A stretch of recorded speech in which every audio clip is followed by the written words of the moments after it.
Whether you're a coach, a leader of some kind, a parent, you want to see things improving. You want things to be better than they are now. You want consistency. You want it to feel like everyone's pulling in the same direction. You want to feel like you're getting a level of success. But how do you do that? How do you maintain standards? How do you drive people to hit new standards and not upset anyone? I'm going to talk about that today. I'm Ian Hawkins, and this is Sport is Life. The purpose of sport, as I see it, is to see your vision become a reality. Find your voice, create strong connections, and learn to trust your body.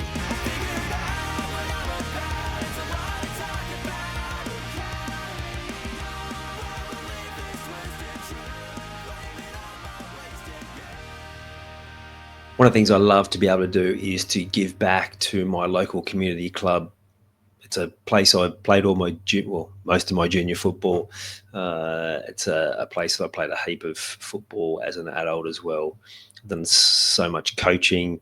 When my son was growing up, I was coaching there. I've coached the Premier League team. I've coached my wife's team, the women's over 40, all very unique, but also very fulfilling experiences. And now taking more of a backseat from a coaching and playing perspective, but still wanting to contribute because, as you would know, that just giving back in that space, a space that you love, is just so fulfilling. There's so much from that. What I do know, though, is that when you are over-giving and you're feeling like you're giving everything but not getting much back, then eventually the well can run dry, and then you'll decide that maybe, I just want to walk away. Whereas for me, it's like, no, find what it is that you do well and it's going to fill you up and is going to give you that satisfaction and is going to give something back to you, and then give more time and energy in that space, because that's where the well's not going to run dry. You're actually going to be getting energy from that, because we don't want to lose people like you who is a volunteer and gets that fulfillment from giving back. That's part of what I'm passionate about changing. I'm putting a bit of work, or maybe a lot of work, behind the scenes around in that community football space to improve the conditions and the way things are set up for volunteers, but also to inspire more volunteers to come and get involved in their club. There's one of the frustrations I hear is, there's something that needs to be done, and we put it out to the parents, and there's a whole lot of people that are just, hiding, putting their hands down. People are busy. I get it. There's lots going on. It's not saying that that's not the case, but it's like, how do we actually create an atmosphere where people want to be involved, where we can actually sell the vision of the benefits, and we can actually make sure that they are getting the recognition and they are getting the validation and they are feeling like it's giving back to them just as much as they're giving. Because too often in clubs, it's left to a small handful of people who do all the work and get frustrated at the demands from coaches, parents, players, and then they just walk away. We don't want that. We want to actually create environments that are really positive. And one of the ways we do that is, like I said, giving back through an area that is the most effortless for you. If anything, it actually energizes you. But also is through one of the ways that I was helping the club on Tuesday night. What day is it today? Last night. And also how I'll be continuing to help the club in a number of different scenarios, which I'll talk about more in future episodes, which you can apply to your club, which you can apply to your family life, which you can apply to your business. And so what we did on Tuesday night with the men's Premier League squad was get them all together, and did some work prior to that with the head coach, working out like what he saw in terms of what he wanted out of his team, and then putting those measurable steps in place to show the boys just how easy it was to get success. Because in sport, like I remember one of my old bosses saying, it's not a zero-sum game. It's not just about winning and losing.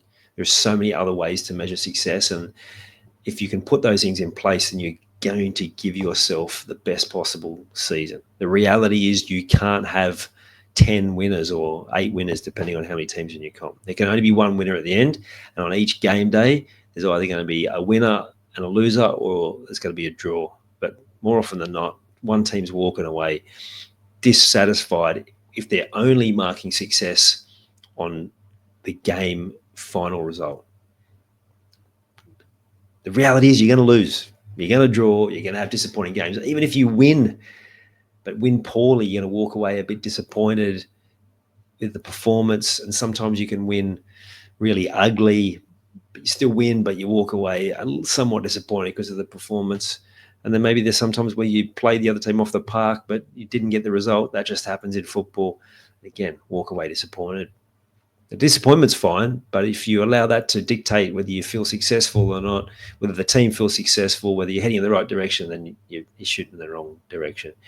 And the alternative is exactly what we went through the other night, is getting in place clear values for that, not just for that team, for that squad, giving them all an opportunity to contribute and to buy in. And then most importantly, it's not just about having values, these words that, we're going to go with these words. They can be buzzwords that have no meaning just as independent words unless you know how to actually live out those values. So that's a big part of what we did. Okay, what is most important to us and how we want to play, how we want to show up, how we want to get the best possible results, and then how do we actually live those values? What are the behaviors we need? What are the actions we need to take? What are the things we need to hold each other to account on to get the best possible performance each week? And when you have those measures in place, so if you have that value and you have a description of it, which I am going to give you one of these now, I'll keep talking while I look that up, then you can measure success based on how much you, as individuals and collectively as a team and coaches and support staff, actually stuck to those values, held yourself accountable, took responsibility for living those values, and held each other to account to make sure they did as well. It takes the emotion out. It's no longer you're attacking people for making a mistake or for doing this or doing that. It's just like, we agreed to this. Come on, get back to our standards. This is what we said. And you can come off and talk at half time about, are you heading in the right direction? Are you doing these things? You can tweak some things with a game plan, obviously. But the values piece is what drives success. It's what creates that motivation. It's how you get more consistency from your players. It's how you get more consistency from yourself as a coach. It's how you build a culture of we're all in this together, not with those little factions and infighting, but you get everyone pulling in the same direction. So one of the things that we put in place was around communication. So particularly for young players, communication can be a challenge. There's a lot of them that tend to be quiet. You get them in one-on-one and they can have their conversations, but in that sort of open space, they're not as confident doing it. For whatever reason, I hear this across the board at elite level, community level. I've witnessed it myself as a coach. So it's making that one of the primary values and then knowing how to deliver it. So where we landed was, and this might still need some tweaking, but our communication will be open, two-way constructive conversation, offering clear, simple instruction. So now, each week, we're making sure that it's open, it's two-way, clear, simple instruction. And what probably needs to be added in there is the how regular that's happening. Because you can do that once in a game and you might feel like you've ticked the box on the value, but it's thinking about that particular value and living it constantly. I remember learning from my under 13s and 14s coach, the great Frank Haffey, former Scotland goalkeeper. What a great guy. And he taught me how the importance of communication. You should be coming off the field with a sore throat from talking. That's how important it is. And it is. And to be able to instill that in these guys, because it's a collective agreement that this is how we're going to play and have that buy-in, it makes it so much easier to pull people in a line. We agreed on this. We need to do it. Nothing personal. Let's go. Builds confidence. That particular guy, Frank, he pushed me into it. He just kept holding me to account to it. That was fine. He said, this is how we're going to play. Well, at that age, I was happy to go along with it. When they get a bit older, And they need to feel like they've got buy-in. They need to feel like they are empowered to do this. They need to feel like they've had a choice in this. So these values and the sentences on how this team, I say we because I've been helping them out a fair bit, how are we going to actually live these? That allows everyone to feel part of, to feel connected, to feel part of what's been created and connected. I don't know if I've said this before. I'm pretty sure I have. Is like the best teams, whether it's sport, whether it's business, whether it's family. Two main areas: capability and connection. Most people focus on capability, not enough time and connection. This values piece is one of the best ways to get people connected. Did this with a family group recently. Young athlete, he'd fallen a bit of a hole. He wasn't playing as well. He was having some issues off the field. It was impacting his studies. Got a review from his parents the other day saying they've got their son back. He's thriving in all these areas. And they did a values piece as a family. We sat down, worked out what was most important, how we're going to actually define how we live them. So we got constant measures of success. Now, the bit that ties it all in, after you go through and you create those values and you have the sentences that make it make sense, is the purpose. Why? I said to them, why do you all play? A lot of them said, because I love the game. And I just said, well, maybe some of the others weren't necessarily confident to speak up if they didn't agree with that, but I did. I didn't love the game. I loved playing with my mates, and I was a striker. I loved the feeling of scoring goals, but I'm not a big football watcher. I still don't watch a heap of it, and unless it's my team playing, I really struggle to watch it. But there are other sports I can watch all day. So I didn't love that from that place of passion like some of these guys were talking about.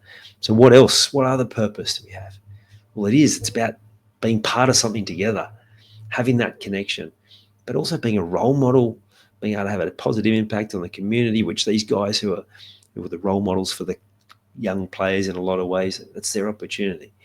And having a clear statement on that, having these values, of course, they're going to do strategy and gameplay. That's something they're doing later in the week.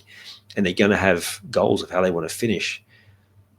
But by having these markers in place where you can constantly measure it, you are fully in control. In sport, we talk about controlling the controllables. If you are in control of your destiny, then you get the best results. And this is the best way to do it. Because then you can measure your success. You can measure how well you're doing, and you have total control of that. Players at the elite level cannot control making mistakes. They have best intention, but they will still make mistakes. That is a given. We are human. How do you think they go at club level?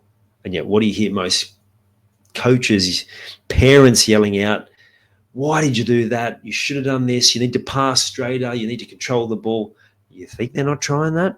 Of course they are. But what are the things that need to be in place to make sure that they're doing the best thing? And how can you then have the conversation aligned to what those values are? Because the great passing and the good touch and commitment and the tackle, all of those things will come when they feel like they have control and they have collective control and they're connected unit.